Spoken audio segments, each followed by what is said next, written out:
to today's podcast. I'm Catherine, Sales and Marketing Lead at Aspire to Be, and today we're joined by Ricky Holdsworth, who's the Data and Project Management Lead for this. So hi Ricky, thank you for joining us today. Morning. Morning. So Ricky's going to talk to us today a little bit about his role at Aspire to Be and a bit about digital maturity. But first of all, tell us a bit about yourself, Ricky. So what's your background? How did you come to be at Aspire to Be? Background is predominantly public sector, last 20 odd years. You don't look old enough. I can't even comment on that. I feel it. Predominantly education, IT, numerous roles within that. So I've managed service desks, procurement, and latterly into project management for the last probably 20 years. So that included anything from school-specific projects, new builds, to sort of pan authority infrastructure projects in terms of, for example, Wi-Fi infrastructure, broadband connectivity, large device rollouts. We had a leasing program, so we would probably swap out every academic term about 250 systems. Okay. So as part of that, we dealt with all the procurement and obviously the logistics around deliveries, installations, and returns back to the leasing company. So predominantly Prince 2 practitioner. So we use that as a framework to manage all our projects. And in terms of the last sort of 3.5 years since I came to Aspire to Be, that was prompted by taking redundancy from my previous role. Okay. Having been in a local authority for sort of 20 odd years, it does ground you down to a certain extent. So I took voluntary redundancy and obviously looked for a new challenge. And how I came to be in Aspire to Be, pretty much I worked with Simon and Jeremy, the original partners in Aspire to Be. And I initially started to do some work on a specific project in Guernsey, Okay. Which was predominantly around their digital roadmap, but the work I was involved with was around their management information systems. So that was doing an options appraisal around what they currently have, all the other systems on the market, and basically making recommendations in the roadmap as to where they go forward. Okay, great. Sounds really interesting. Yeah, so 3 years later, here I am as the Data and Project Management Lead. Congratulations. It's obviously been a busy 3 years for you. It has. Totally different to public sector. But I guess the biggest thing is being able to innovate and basically implement things a lot quicker than obviously in a public sector, local authority. So you're able to see the difference you make a lot quicker and a lot more directly. Yeah, but that's a real sort of positive for you. Oh, definitely, Yeah. So what else do you enjoy about working at Aspire to Be? What parts of your role are sort of what you really enjoy doing? Well, I guess because I've done quite a lot in terms of other roles, being a small organisation, I guess I can bring a lot of different expertise, not just around sort of project management data, but around so your everyday organisational stuff like health and safety, like service management, like procurement. Obviously a lot of the contracts that we bid for are sometimes public sector, so it helps that when we're doing those tender bids I can have an input into that. You've got that insight. So yeah, I suppose whilst data and project management is a primary role, I've been able to bring a lot of sort of supplementary expertise to it as well. Brilliant, great. And I suppose from a business point of view as well, it's quite fortunate to have that that different experience, because obviously a lot of the staff here, a lot of the team are ex-teachers, so come from the education background. Yes. You've got that sort of experience of the education sector, but not as yes. a teacher. It's it's interesting because from their previous experience, particularly our Welsh colleagues who worked in a local authority, obviously there are free schools and multi-academy trusts in England. I would probably be sitting on the other side of the fence, so to speak. So, whereas an individual school will have its own development plan. A lot of what they can or cannot do from a technology perspective is I won't say constrained, is the wrong word. It's shaped by what they can be provisioned with by, for example, a local authority. So it's different speaking from an individual school perspective in terms of I want to do X, Y, or Z. When you're speaking from an enterprise level, from a local authority perspective, where you've got maybe 80, 90, 100 sites, where you have to make sure that everybody's safe, the connectivity is robust, that the devices are of a standard, and to provision that you have to have sometimes viewed as constraining sort of processes and procedures. So it's interesting that you can lend a different point of view sometimes. Yeah, an invaluable sort of point of view as well. Yes, and you don't want it to be anything that's viewed as a negative input, but sometimes it does provide them with maybe a little reality check of what's possible within the environment a particular school might not need to operate in. Yeah, absolutely. So, for example, where our technologists might say, well, we could do X, Y, or Z, and say, well, yes, you can, but you would need to check X, Y, and Z with the local authority to enable that. So I suppose in terms of having a different perspective, it's great, but it must be a bit tricky on the diplomatic side sometimes. It is. Yes, I suppose we being in a service provider position as we were, you've got almost two sets of masters. You've got what you would call your clients or your schools, but also you have your sort of political masters on the other side of the fence. So it is about juggling sort of balls to make sure that you effectively keep everyone happy. So that's probably or possibly lost a little by individual schools, because as we all want the best for the children in terms of what they can achieve from their sort of digital provision in the schools.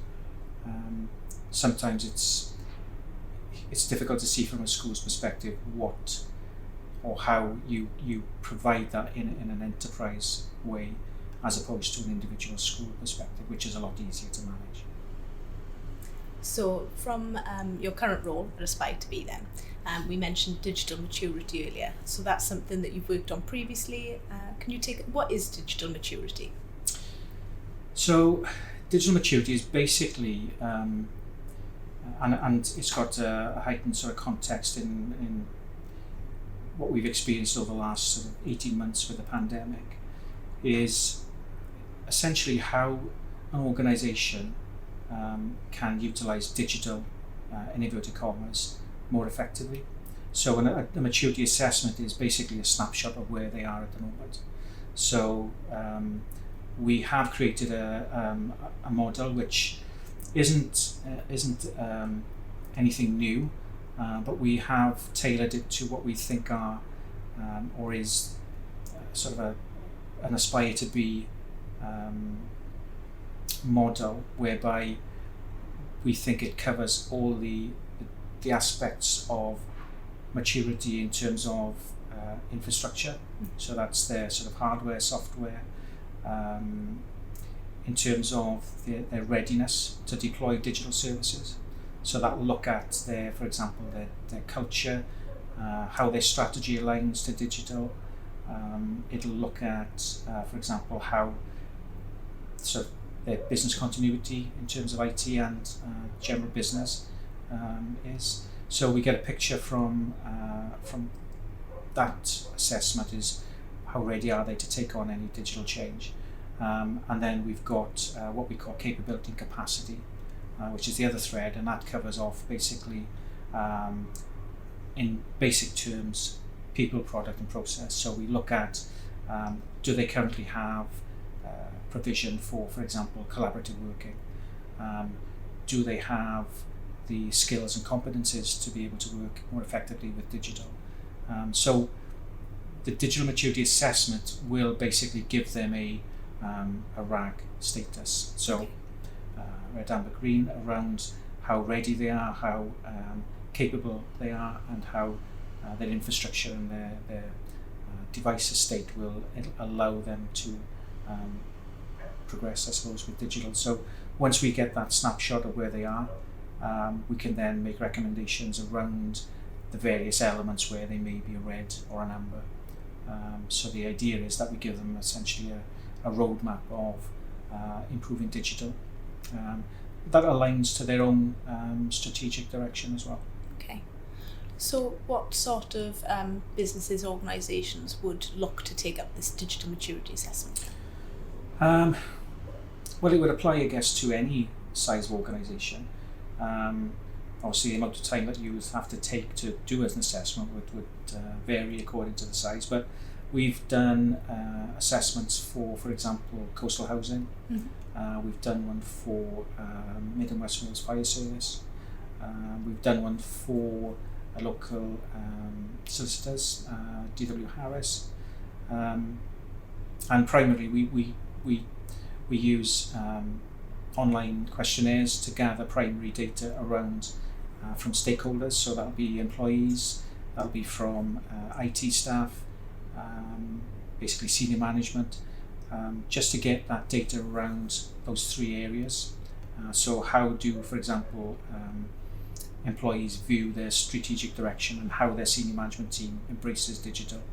That might have a different viewpoint to the senior managers themselves. Yeah. So we bring that all together from the primary data, and basically we provide a feedback report around where we see they sit, and then we make recommendations on making those improvements. So coastal housing, for example, very much a people organisation. So in terms of what you consider modern working practices around agile working, remote working as it was, their HR policies very much centered around people. They have also a lean systems thinking approach. So in terms of how they look at their processes, they have lean thinking systems teams that look at particular problems. What we discovered was that whilst they have all of these things in place, their systems that underpin them are quite disjointed. So we have a lot of manipulation of data outside of the systems manually. So obviously in terms of workflow and efficiencies, it's not very efficient. But also they, in terms of how they work together as teams, again, a little disjointed. So what we did ultimately, as well as improving their sort of digital sort of capability going forward, we did sort of try and join up all the different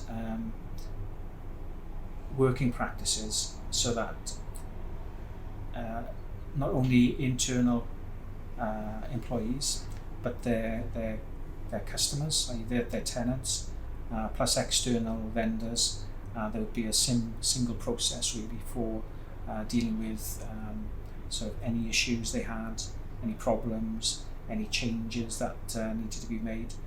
So effectively we introduced principles of ITIL, which is sort of IT service management, and we embedded in there to deal with sort of problems is their lean systems thinking.